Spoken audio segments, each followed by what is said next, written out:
For today's video, Yummy Ilocano Igado ang bida. Ayan mga kakusina ang aming niluto kahapon na panghanda.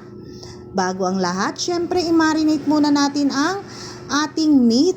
Magic, oyster sauce, soy sauce, vinegar, at black pepper. At syempre meron ding pampabango na laurel. At di rin mawawala ang garlic at onion na pang marinate sa ating meat.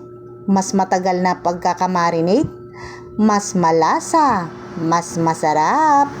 Nagkisa lang dito ng bawang sibuyas. And then linagay na yung meat na marinate. Ayan mga kusina.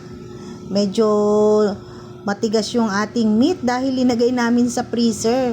Okay lang yan na medyo matigas-tigas at medyo may yelo dahil mas mabilis ang pagpapalambot natin sa ating meat. Ayan, naglagay na kami dito ng oyster sauce. Ayan. Bali, 8 kilos tong meat na to mga kusina. Ayan. Dinagdagan ko syempre ng isa pang oyster sauce para mas masarap ang ating nilulutong igado. Yan, halu-haluin lang ng maigi para mag-combine lahat ang mga ingredients at magpapalasa lalo sa ating nilulutong igado. Ayan, halo-halo lang, mekos-mekos lang. And then pwede na tayo ditong maglagay ng pork cubes para mas malasa ang ating pork. And then yung ating liver spread na magpapalapot naman mamaya sa ating linulutong igado. At pwede na natin ilagay dito yung green peas. Ayan, sa kwentuhang green peas muna tayo mga kakusina.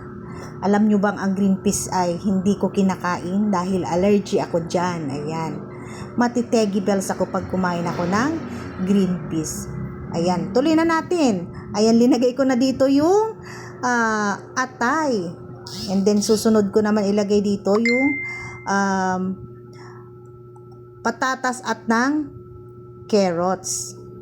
Then ihalo-halo na natin, i-mekos-mekos na natin ang ating nilulutong pang-igado para mag-combine na lahat ang mga ingredients. Maglalagay tayo dito ng garlic or roasted garlic. Ayan. Sayang naman kung hindi ko pa gamitin, masira lang, di ba mga kakusina? At eto na nga, ready na ang aking igado. Ayan, hinahango ko na para medyo lumamig na at malagyan na ng plastic para hindi nadapuan ng kung ano-anong pwedeng dumapo dyan. Ayan mga kakusina, ready na ang aking masarap na igado. Ayan, yung igadong nagmamanti-mantika. Masarap yan pansabaw sa kanin, pero hinay-hinay lang sa mga may HB. Delikado din. Maraming salamat!